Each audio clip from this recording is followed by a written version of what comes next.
shut down. A lot of us are told to take up less time, don't be a nuisance, but just take up your space on this earth. And I think if we feel into our physical space, our energetic space, even in a group like this or in a company, and I think we feel through the day this fluidity of movement between where we can fully relax and just bring our whole self, or in a space where we have to contract. And I think we feel it very viscerally, very clearly. And then I think there's also very subtle layers to that, where we won't take up our space. But also the approval thing, and looking for approval before we've even started. Put up to that one.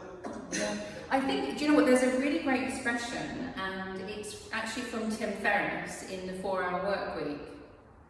And he always says, and I love this, it says, don't ask for permission.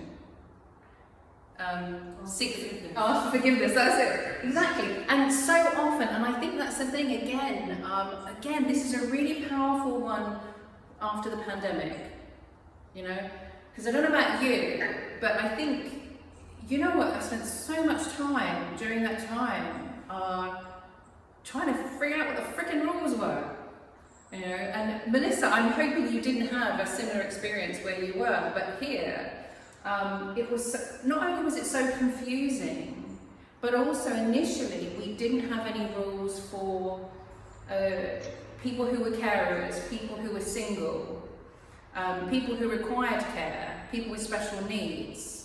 It was just like that. So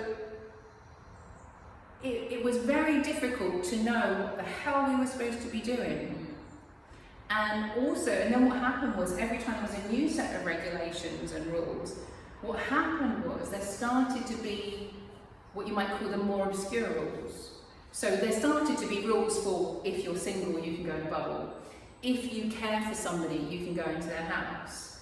If somebody needs this kind of care, you can get less, get close to them.